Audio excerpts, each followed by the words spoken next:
play. So you gotta be hungry for it, man. It won't just come to you. This team won't just give it to you. You gotta go take it. It's gotta be really important. You're gonna be better on field goal, right? Come on, stronger. Okay, change your back. Let's go, let's go.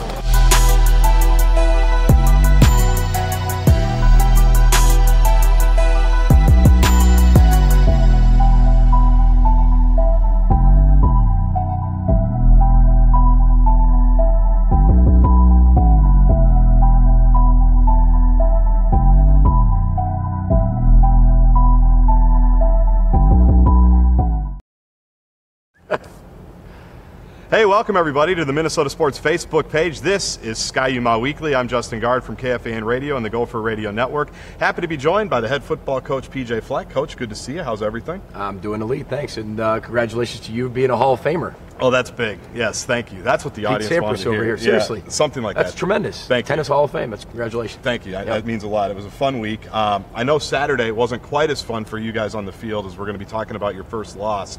When we talked post-game, you mentioned when you lose special teams, lose offense, and lose defense, probably not going to win a lot of football games. As you went back and looked at the tape, did that bear out what you saw on the field to what you saw on film? Yeah, it verified it exactly the way we thought it was. The ball, we were 2-0 in the turnover battle, where we didn't get any takeaways and we turned the ball over twice. We're not good enough to overcome that, right? And there's some teams in our league that can. We're not at that point yet to be able to overcome that. So we have to be able to take care of the ball, have to get takeaways, and have to be better in that department. Special teams, we can't kick the ball out of bounds twice. We can't miss field goals. We've got to be able to score every chance we possibly can be. And then defensively, we've got to get the takeaways, and we have to tackle in space better. So it was very obvious. I think the players understood that. And one of the things we talked about, this is the first time our players got a chance to see our culture after a loss, right? In terms of how we respond to losses. But again, it goes back to this. Same thing I said when we won our first three. The result is not what I'm concerned about. How we got there, we got exactly what we deserved. We got exactly what we deserved at Oregon State because we deserved to win the game. We did not deserve to win the football game right now this past Saturday, and we didn't win it. A reminder that this show is for you, the viewer. You can drop your questions into the comment section here on the Facebook page. We'll take a couple of those in a minute. And don't forget, we have a Minnesota Lottery prize pack for our question of the day. You also mentioned post-game, Coach, there were a lot of silver linings in the dark cloud, so to speak, and that there were a lot of good individual performances from young guys, which we can talk about, but also some upperclassmen as well. Jonathan Celestine continues to set a good tone for you guys defensively. Yeah, I think he had some of the most tackles since a decade or something like that here at the University of Minnesota. I mean, he consistently plays really well day in, day out, and he's making everybody else around him better. We got to stay healthy because we're not very deep at a lot of positions, and so when you start to lose a guy like Antoine Winfield, and the whole game plan defensively is Antoine Winfield matched up with number one. Right. Number one has a big day when Antoine goes out. I mean, those are the things that we have to be able to, in recruiting, develop more depth as we continue to go forward in 18 and 19's class, so we can have that sustainability if somebody does go down. That's what we're lacking right now. But again, you look at Philip Howard on offense, a redshirt freshman who hasn't played much at all, is put into a role where he has to play with Demetrius Douglas, the freshman, going down. One freshman goes down, another freshman steps in. Mark Williams got out there for the first time this year a little bit more, another freshman. So we're doing everything we can to make sure that we get these guys the experience they need for the future too. It can be easy for young players to think, well, I've got an upperclassman in front of me, or I'm second or third on the depth chart. This year. I'm really not going to play. Well, that was kind of where I was going. Does it take a game like that for you to teach that and say, look, we are literally one play away, and you guys have to be ready? We told our entire team after the game that we're going to need everybody. So all eyes that were looking at me after the game, I told them we're going to need every single person, and every single person here might have an opportunity, if you're not going to be redshirted, is going to play at some point. Right, this is a long 8-game stretch now still, right? So we're going to still have more injuries, bumps, bruises. I'm going to continue to hold everybody accountable to do the right things, and if you don't do the right things, you will not play. I made that very clear. And so we've got a lot of 8 weeks, our long 8 weeks, to figure out who we want to be and what we want to become, but that's all part of year zero as we go through the process. On our way to Facebook questions now, before we talk about Purdue, John wants to talk a little bit about Maryland, saying they were bringing down a safety on a number of plays, which I think you said to me post-game, well, that's how I would defend us. I would stack the box and make you do something different. So how do you make adjustments when people want to stop the run like they did? Well, we are going to make adjustments. If the safety's coming down, he's obviously a free hitter, right? But he's going to make the play or make the tackle at 4 yards down the field, which you have to kind of say, okay, is that worth it? And do you have enough explosive playmakers on the outside to make sure that you do have that run play action pass, and that's what you saw Eric Carter catching his deep ball down the field. You start to see things like that we have to become better at and more consistent at. We can't miss those opportunities. So again, you're going to see more of that. You're going to see more of the play action game and the run pass options. But again, when people bring that safety down, you have to be really explosive on the outside to expose that. When the safety's coming down, what they're doing is challenging you to throw the football, period. And they must see that might be a weakness for you. So they're going to challenge you. We think our guys on the outside are way better than your guys on the outside, and we're going to challenge you. So you have to be good enough to beat that consistently and show that for a team to take that guy out of the box. We had people stop us that way at Western Michigan University. Right. But you had the first-round draft pick, Corey Davis. If you brought that safety down, you paid for 80. We've got to continue to develop that and also recruit to that. We've got time for another question or two from our Facebook comment section, so feel free to file those away. The passing game, specifically in the second half, I left feeling very encouraged by. I thought in the second half, Connor was terrific. Obviously, the deep pass to Eric Carter in a 2nd and 26 situation, which nobody wants to be in. But not many plays for that one. Not really, but you found one. The tight ends got involved again, Nate and Brandon catching a touchdown. So things seem to be developing as we go with the passing game. Well, they are. They have to. You know, the big thing about our passing game is it has to, and because a lot of people know we have really good running backs, but there's not a lot of running backs in the country that are very good with 8 people in the box. Right. Okay, so we have to continue to develop that pass game, and that's what we have to be able to do. With Mark Williams, you got to be able to do that with the Phillip Howards. Ty Johnson's got to continue to come into his role, but now all of a sudden they see, okay, if they're going to pass, who's the one they're going to pass to? Now let's go ahead and double him or put different coverages against him and let the other guys who have never played and never had experience beat you. That's what the challenge we have in 2017 is, and we got to keep gaining experience as we go. Maryland was able to sneak a field goal right before the half. That's what Michael wants to talk about. Wants to get inside the headset a little bit, calling a timeout right before the half, and then they let you get that run. I think you mentioned you stood at the 32-yard line. That's where they got to. That's where you tackled them. They were able to hit the long field goal. What went into that timeout there? Well, absolutely. I mean, first of all, you got to get the right personnel to defend the field goal and the goal line out on the field, which we did not have. Okay, and so what we needed to do is call timeout to make sure we had that. It's always easier to go back and say, well, they did that, so here's what we did. We defended against both. We put our heels at the 32-yard line, which was our line of declaration of where we thought he could make the field goal. Right? Which was a 50. He's going to have. If you're going to make a field goal, you got to make at least a 50-plus yarder. Plus, we're going to defend the goal line because you're going to throw a Hail Mary. Now everybody's mad that I defended the field goal, but didn't defend the Hail Mary. Or we didn't call a timeout to get the right personnel because he did throw the Hail Mary for a touchdown. All those things go through your mind, right? So you want to be prepared for every situation. So our situation worked out perfectly. We made them we forced them to throw to kick a 50-yard field goal.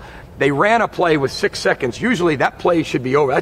They ran the ball with 6 seconds, ran a draw. That should have taken longer than 6 seconds, to be honest with you, right? And that's what our thinking was. Well, if they do run the ball, the clock will go out. Right. It obviously didn't. But if they did happen to get to that line of declaration, they'd have to kick a 50-some yarder, which they earned it. But again, that wasn't the difference in the game at all. We forced them. The kick out of bounds created that to give them the field goal as we went forward. It wasn't just that. We defended the situation that presented itself with 12 seconds left. Last question from Facebook comes from Matthew. You mentioned Antoine Winfield going down early in that game. He had a hamstring injury at camp as well. Matthew just wants to know, how's Winfield doing, if you could give us some kind of status update there. He's incredibly positive. Obviously, he's going to be day-to-day as we continue to evaluate him. I don't really talk about injuries a lot. But again, he's a kid that is a best player on our defense. And if we don't have him, we're not as good as we normally would be, but we have to be very creative now. We pulled a lot of red shirts on defense from redshirt freshmen, so it is the situation we're in. And this is part of the lack of depth and that we have to fix with the 18th and 19th recruiting class, and then continue to develop the players that are within the program. But it's not like I have a bunch of players hidden behind the cabinet and we're going to bring them out. We have to pull the red shirts from these freshmen, and they're going to have to gain their experience this year instead of next. Turning the page to Purdue, it's a 2:30 Central kickoff from West Lafayette. They've got a first-year coach as well. What have you seen from the Boilermakers? Well, I know Coach Braun very well in his time at Western Kentucky University and the type of offense he runs. I always say this, they have 85 different plays you'll see all throughout the game. Any play that's ever been ran in football, they have it and they run it. You'll see flea flickers, you'll see reverses, you'll see screens to the tight end, you'll see double moves, you'll see shots down the field, you'll see draws, you'll see every type of run known to man. They are very difficult to defend because they run everything, and they have a lot of athletes at Purdue that they put in a lot of playmaking abilities. They've got an Elite 11 quarterback who has failed enough to be really successful. And anybody who can want to look up number 11, their quarterback, you look up what he said at the Big Ten Media Day, and you watch that 10-minute speech, it'll change your life. He's a very motivational type young man, and you can see the team's really rallying behind him, and he's only a junior, so they know he's going to be there a while, and they play 2 quarterbacks. So they present a lot of challenges for us, and they're kind of the up-and-coming team in the West as well, and it's going to be a great matchup. Well, 85 plays, I'll let you get to it. I'll let you get back, I'll let you get back up to watching it. That was hypothetical, but if there's 85 plays, every one of them are kind of going to be different. A lot of times you won't see the same play twice. Well, good luck preparing, good luck on Saturday, and we'll talk to you next Monday. I appreciate it. Row the boat, Ski-U-Mah. Go Gophers. That's the head coach, PJ Fleck, here on Ski-U-Mah Weekly. We're going to talk women's hockey when we come back. The head coach, Brad Frost, will join me. We'll be right back.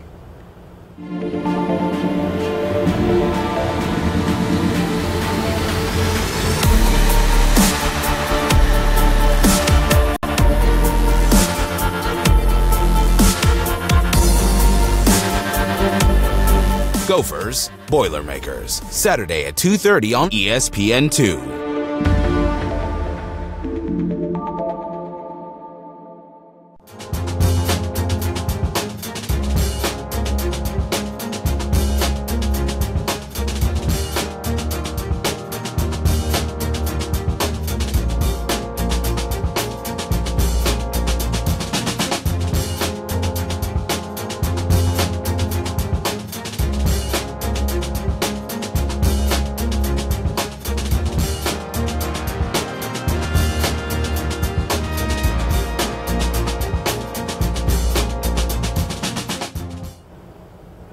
Welcome back to Ski-U-Mah Weekly here on the Minnesota Gopher Sports Facebook page. Happy to be joined now by a guy the players call Frosty. I have much more respect for him. I call him head coach Brad Frost. Thanks for joining us. Yeah, my pleasure. So you guys just opened up this past weekend at Ritter Arena with a split against Merrimack. Your first opportunity to see the kids play against somebody else. Give us your impressions. Yeah, I thought, overall it was a good weekend. Obviously the result on Friday wasn't what we were looking for, but hockey's a funny game. I mean, we outshot them 57 to 19, and we lose 4-3. And sometimes you do a lot of things right and you lose, and other times you do a lot of things really poorly and you win. But overall, it was good to get our young kids acclimated. 3 of our 4 freshmen scored goals this past weekend. Yep. Our freshman goaltender Alex Goldstein got the win on Sunday, and so we were really happy about those things. How is this year different? It's an Olympic year. It seems like we've talked about this every time I've spoken with you, that you're in the unique, fortunate, but also unfortunate position that every 4 years you get a couple of players taken from you that go to play for the national team. This year is no exception. What are the challenges as you navigate that? You obviously know it's coming, so you can plan for it a little bit, but it's got to be a little different. Yeah, it's really hard to plan for, quite frankly, because they don't announce their centralization rosters or their Olympic teams until really the summer before the season starts. And so it's not like we can go out and pick up more recruits or add other people to our roster. And so we just have a thinner roster this year. We don't have any players sitting in the stands. We have our 12 forwards and 6D and 3 goalies. But, anytime you can recruit the best players in the world, you want to do that. And to see them go on to the biggest stage and be playing in front of thousands of people and being shown on TV in front of millions of people with the University of Minnesota. Right. And Gopher women's hockey mentioned often in February is going to be pretty special. Well, I think the number is up to 11 current and former Gophers are Olympic hopefuls. That's not bad for anybody, right? No, not at all. And I on think, all kinds of teams, not just Americans. Yeah. No, I think 9 are for sure. Our 7 American players and our 2 Finnish players. Those are all alums except for Kelly Panic, who will be a senior next year for us. Sarah Potomac and her sister Amy Potomac. Amy was going to be a freshman for us this year, and they're both centralized with the Canadian roster. And they will make cuts in about December or so, but hopefully those 2 players are on that Canadian team as well. You mentioned it in your first look at the youngsters. Most coaches say we don't really know what we have until they get here, and then we don't really know what they have until they play. You mentioned 3 of 4 scored a goal. The goaltender got some time as well. How do you think they acquitted themselves for first weekend? Oh, real well. Our 2 forwards, Taylor Wente and Grace Zumwinkle, both Minnesota players. Grace was the Minnesota Ms. Hockey Player of the Year this past year, and scored 2 goals on the weekend for us. Taylor Wente got her first one yesterday. We have 2 defensemen. Emily Brown from Blaine, she didn't score this weekend, but she did score in our exhibition game. And then Olivia Knowles, who's a defenseman from British Columbia, got her first goal. So really exciting stuff. All 4 of those players, and then Alex Goldstein, who I mentioned, got the win in net yesterday. They're just great players, great people, and so we look for big things from them. We got a question for Coach Frost here on our Facebook comment section. It's Derek. Lincoln wants to know what the team focuses on, maybe differently, as you get ready to host the Buckeyes this week. He's already putting you in the meat grinder, saying what's different from week 1 to week 2? Right, we lost a game, so we're in the meat grinder. Standards. But no, I get it. It's a great question. We made some great adjustments yesterday. In regards to our rush defense, meaning they're coming down on the rush on a 3-on-2, 3-on-3, and we did a much better job cleaning up our back check yesterday and preventing those goals. That's how they got most of their goals on Friday. But again, Ohio State has an All-American goaltender in Cassidy Sauvé. She's really, really good, involved in the Canadian program, and so we have to take away her eyes. We got to shoot from different angles, look to get some tips and rebounds. But I think Ohio State will be a top 10 team this year in the whole country. Yep. And our former assistant coach Nadine Muzzerall is the head coach out there in her second year, so she knows our team well. And we know their team well, but it should be a great matchup. You've mentioned earlier, I think maybe even on Media Day, that you think the parity in your league is as good as it's ever been. What do you think has led to that? Is it just the growth of the game generally? There are a lot more players from a lot more different places, or is there something else that goes into it? Well, I think that's one of the main things is that, the teams that were maybe at the bottom of our league in the past in regards to a St. Cloud or a Mankato or those teams, they're getting great players each and every year. The recruits that they're getting are better than the players that they're graduating, and that's the way to build your program. And so that's one thing. And then this year, of course, with the Olympic year, we've lost our 3 top players. Wisconsin's lost their 2 top players. Duluth lost their goaltender to the U.S. team. So when it's an Olympic year like that, it really evens out the playing field, and quite frankly, nobody's feeling sorry for us, I can tell you that. So they're all licking their chops to try and get at us. Last question for those that have never been to a game at Ritter or might be on the fence, that are thinking about, hey, maybe I'm going to go check out what Gopher women's hockey is all about. I hear about them a lot. I read about them a lot. I see them on Facebook all the time. What should they expect if they wanted to come this weekend or at any point during the season in terms of atmosphere and vibe? Yeah, it's a great atmosphere. It's our rink seats about 3,000, and we generally, for most games, are getting around 2,000, 2,500 for our bigger games against Wisconsin, Duluth, and bigger teams out east. We're selling out, and it's exciting. But I really think our players deserve more in regards to fan attendance on a regular Friday night or Saturday afternoon. And it's great hockey. If you love hockey, you're going to love Gopher women's hockey. And I think once people come and they experience it, they tend to come back. Right. It's just a matter of getting them out there in the first place. So tickets are extremely reasonable, and it's a great brand of hockey. Good family entertainment for sure. Very much so. I can attest to that with young kids. Let him run around the rink, do whatever he wants. That's right. It's good for everybody. They can chase goalie, they can pull his tail. It's, let's just get him in the rink. Good luck this weekend. Good luck the rest of the way. I'm sure we'll be catching up with you here on the show, and we thank you for taking the time. Yeah, appreciate it. Thanks, Justin. That's Brad Frost, head coach for Gopher Women's Hockey. You can check out the schedule, get ticket information